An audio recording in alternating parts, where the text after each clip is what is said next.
Tenaga Nasional Berhad, also known as Tenaga Nasional or simply Tenaga, is the Malaysian multinational electricity company.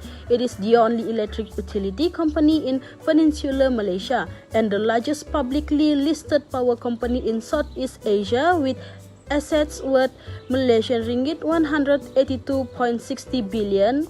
It serves over 10.3 million customers throughout Peninsular Malaysia except Sarawak and the East Malaysian state of Sabah via Sabah Electricity Sdn Berhad. In this group project, we are collecting Tenaga Nasional Berhad financial data, make scenario analysis, sensitivity analysis, break-even analysis, and degree of operating based on sales, variable costs, fixed costs, depreciation, tax rate, and quantity.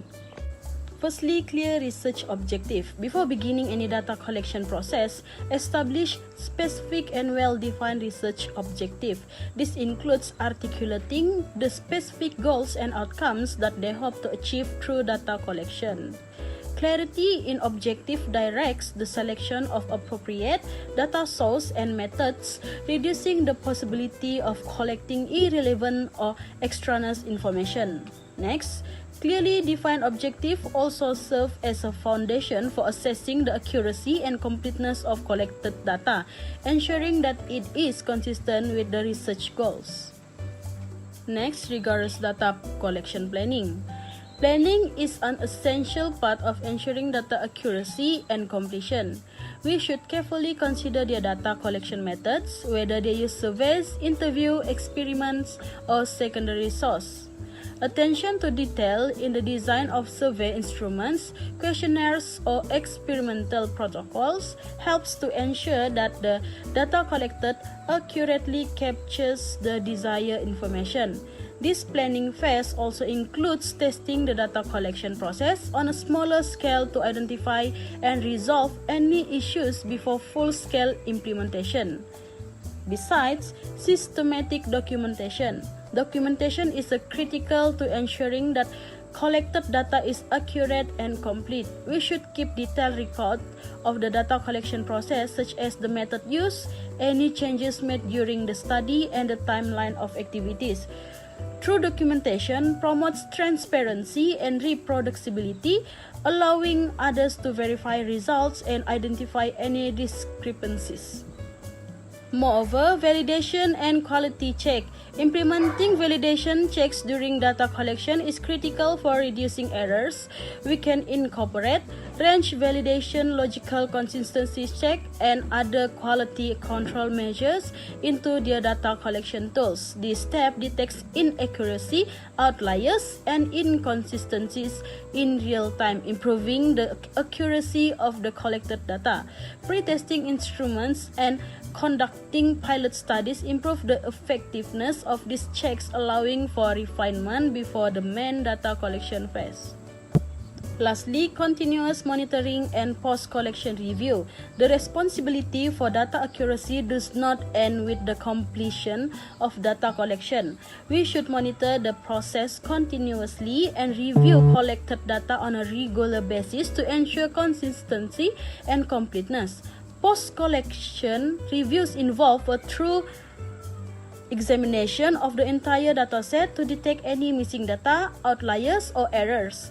Addressing this issue promptly ensures the final dataset's reliability and contributes to the overall quality of the research finding.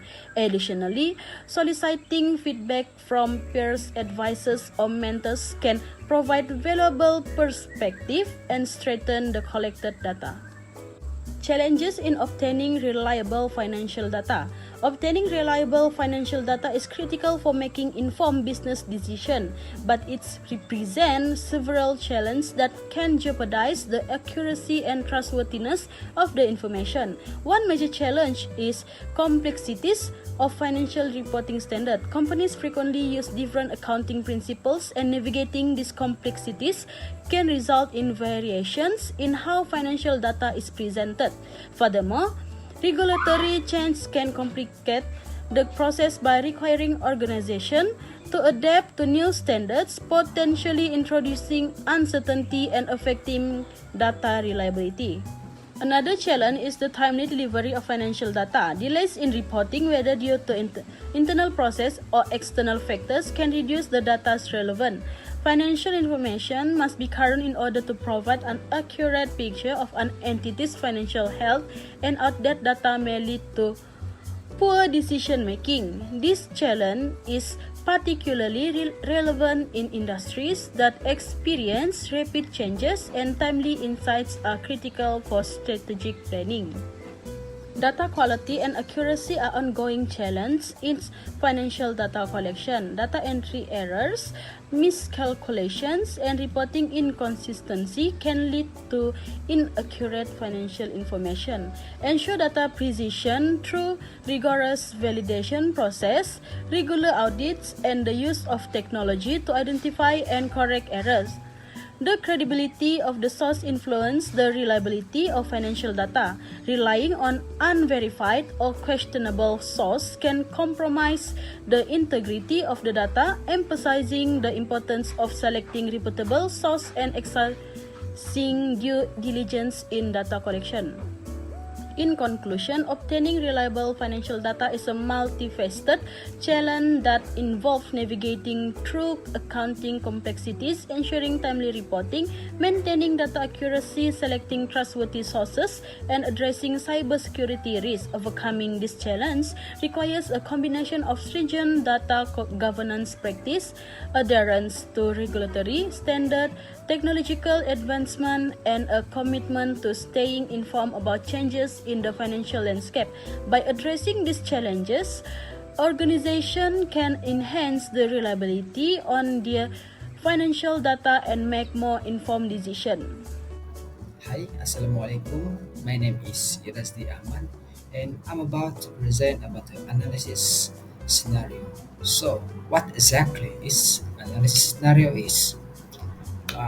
Scenario analysis can be defined as a process which examines and evaluates the potential future event or scenario, as well as predict various variable outcomes. So, in details, it is a process of estimating the future value of a portfolio after a certain period of a time, assuming a specific charges or uncertainty in the value of a business, such as variable cost, fixed cost, price, and quantity, particularly when they are possible, favorable, and unfavorable, even which might give an impact to the company. So generally, the scenario analysis is used by business managers in decision-making process, as it helps to finding out the best case scenario or worst case scenario while anticipating profit and potential loss. There are at least three basic scenarios that started with the best case scenario, best case scenario, and worst case scenario. So the first is best case scenario. So best case scenario is an average scenario which based on the management assumption. So this is the general one, the basic one. So meanwhile, the best case scenario is an ideal for case scenario and is often implemented by the business to achieve the goal. By means that this is the best, the most good financial performance to the company to implement in their strategy. And the last is the uh, the worst case scenario. So the worst case scenario is considered to be the most serious, or we can say that the bad scenario, the poor condition of scenario is occurred when high costs and a lower revenue happen to the financial performance of the company. So for the calculation part, the formula we'll be using to calculate the analysis scenario is the OCF formula. As you can see, shown in the slide right on the left. So after the calculation, we get the best case scenario is negative. Why is that happen? So this happened because the company is having a loss by the average operation due to the higher cost of operation and low implemented price. There are many reasons that company face a bad situation, especially for electricity company provider. One of the reasons is the government regulator frequently place stringent control on electric utility firms. Regulatory agencies have the authority to set price caps, restrict profit margin, and require instruction expenditure.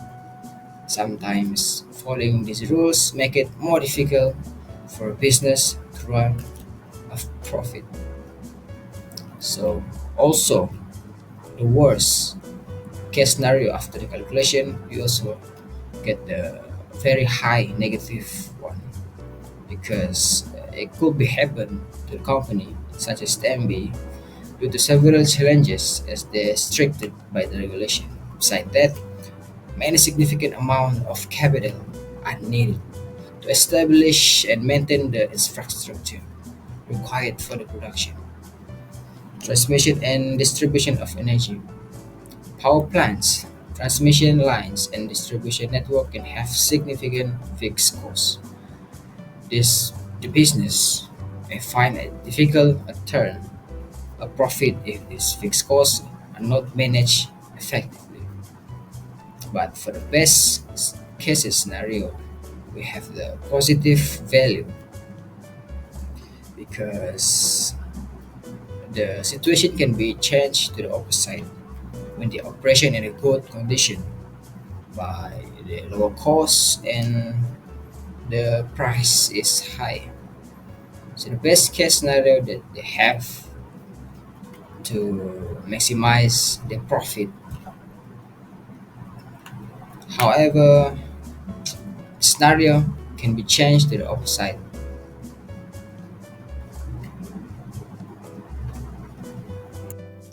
So these are the factors of the company Tenaga Nasional Berhad having a negative value. So the first is the government regulators because they are very strict on the price implemented for the Tenaga Nasional Berhad company. The second is significant amount of capital and the significant amount of fixed costs, which is very high for them to establish and maintain the operation. However, a company like the Tenaga Nasional Berhad has received support and involvement from the Malaysian government due to its strategic importance in ensuring the stability and reliability of the country power supply. So, when needed, the company may offer aid through rules, laws, and financial support. As the reason that TNB is a Malaysian government-linked company and the largest electric utility company in Malaysia. Next, I will present about sensitivity analysis for Tenaga Nasional Berhad. Before I start my presentation, I will introduce myself first. My name is Rachel S. Raymond. My student ID is 2023 185431. Sensitivity analysis is a technique used in various fields to understand how change in the input parameters of a model or system affect the output or outcome. It helps in assessing the robustness and reliability of a model by examining the sensitivity of its result to different variables. In a sensitivity analysis, the analysis typically varies one or more input variables while keeping others constant to observe the impact on the output. The goal is to identify which input factor have the most significant influence on the result and which are less critical. This analysis provides insight into the potential risks and uncertainties associated with the model or system. We begin by considering three scenarios, which is the worst case, the base case, and the best case, each associated with different revenue, cost, and cash flow projection. This scenario provides a range of potential outcomes, allowing us to evaluate the project performance under various conditions. The base case OCF is calculated using the formula given. In the provided financial scenario, the base case OCF amount to RM7878065900. This represents the expected cash flow under normal or baseline condition. To assess the sensitivity of the base case OCF to change in variable cost, a 10% decrease in variable cost is considered. The new OCF is recalculated, resulting in an OCF of RM4039029600. The sensitivity analysis yields a value of 7 ringgit and 4 cents. This value signifies the change in OCF for every 1 unit change in variable cost. In practical terms, a higher sensitivity value indicates a more significant impact on cash flow for a given change in variable cost. In this context, the sensitivity value 7 ringgit and 4 cents implies that for every 1% decrease in variable cost, the operating cash flow is expected to increase by 7 ringgit and 4 cents.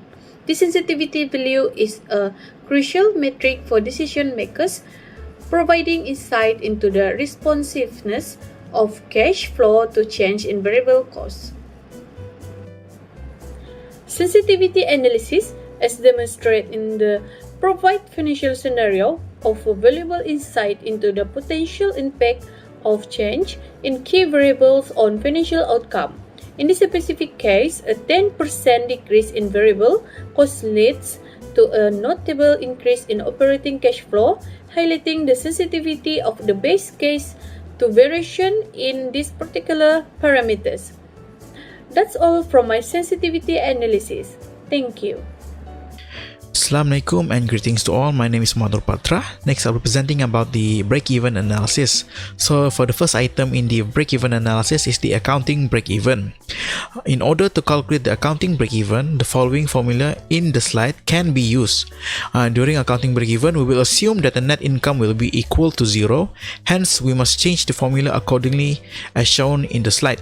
We will need to find the minimum quantity to reach the accounting break-even. After substituting and deriving and then putting the values inside the formula, we get that the minimum quantity to reach accounting break-even is equal to 182,216,666,667.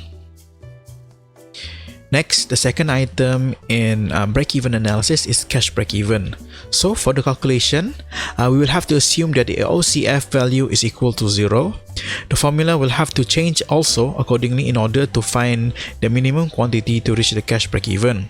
So after we deriving the formula, and then we putting in the value, we get that the minimum quantity to reach cash break-even is equal to 181,713,333,333.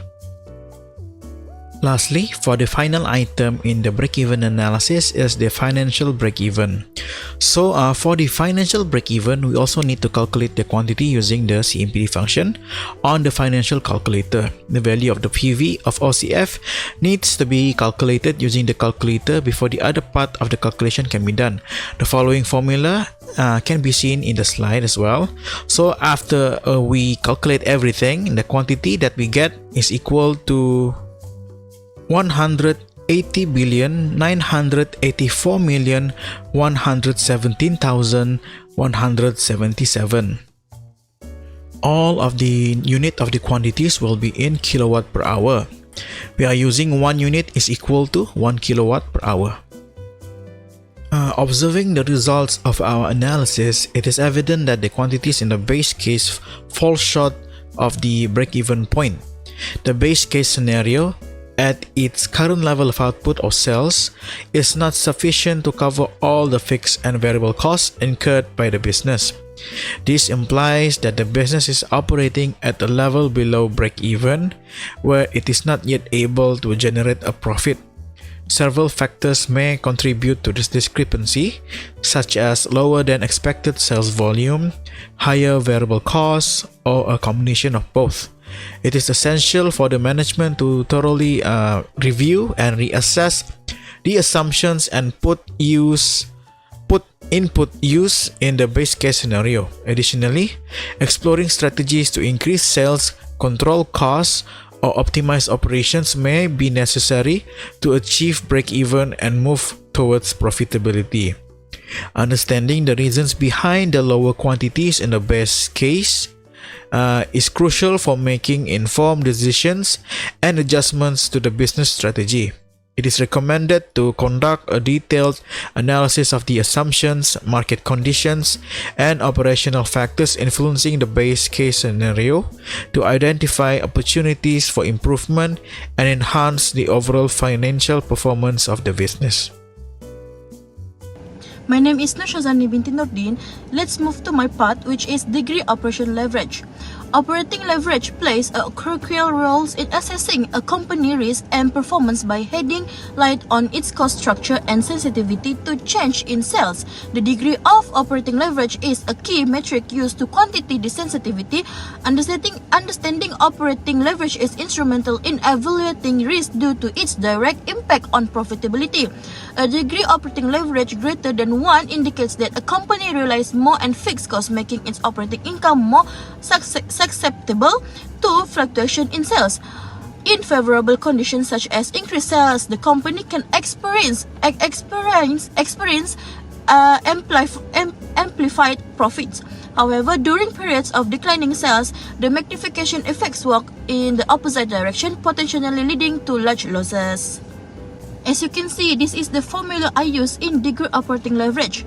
It equals 1 plus fixed cost over OCF. In this case of company TNB, the calculated degree operating leverage of 1.7 times implies that the company has a moderate level of operating leverage. This suggests that while the companies tend to benefit from increased sales, it also faces a moderate level of risk during economic downturns. Investors and analysts should consider this information when assessing the company's resilience to market volatility. In conclusion, the calculated degree operating leverage for company TNB highlights its moderate reliance on fixed costs and provides valuable insight into its risk exposure and performance dynamic. To enhance in risk management, TNB may need to assess the balance between fixed and variable costs, considering strategy to navigate economic uncertainty.